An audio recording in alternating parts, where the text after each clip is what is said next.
pressurized cylinders zooming through the air 10 kilometers above the ground. They take us to work and on vacation, bring us to family, and in general move us from point A to point B faster than any other publicly available transport on Earth. Here's how a modern commercial jet aircraft is made. So, it's a beautiful fall morning, and I am getting ready to get on an airplane to go to France to learn about airplanes.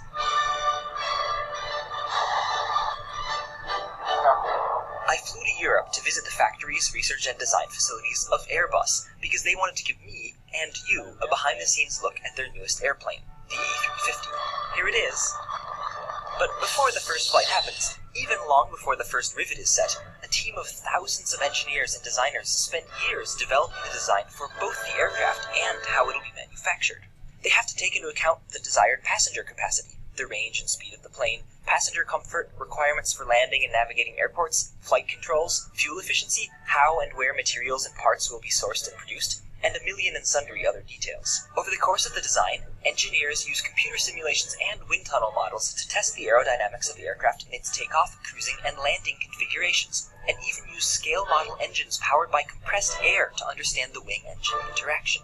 Fluid dynamics is freaking complicated. All of the various systems have to be independently tested. The wing flaps and the landing gear deployment and the engines, and so on.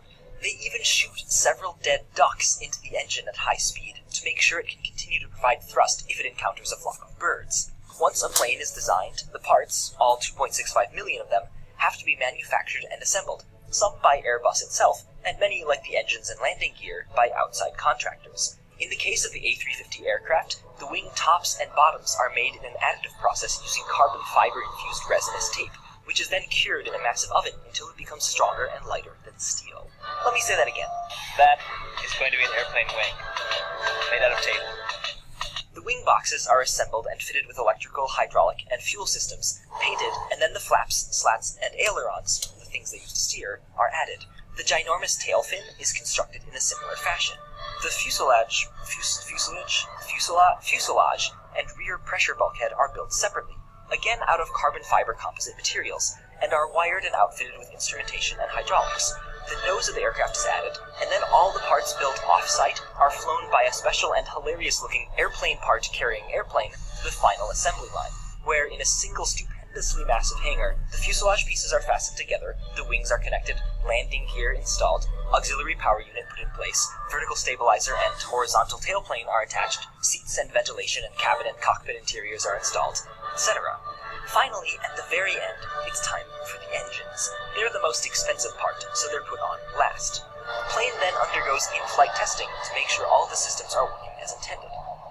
When a new aircraft is being developed, the first few planes built are covered with sensors and tested extensively to the range of their limits. Cold weather, hot weather, high altitude, water on the runway, tail scraping on low-speed takeoff, wing bending strength, etc. And in addition to this extensive prototype testing, every single plane that comes off the assembly line is taken on its own test flights. Once the test pilots and test flight engineers are happy, we're done. The plane heads out onto the runway for delivery to an airline somewhere around the world. When it's running at full speed, Airbus's facilities will build 10 A350 aircraft every month.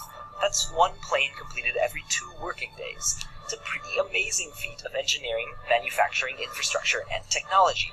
And if there's one thing that I learned about airplane manufacture while visiting Airbus, it's that every single part of the process has its own expert.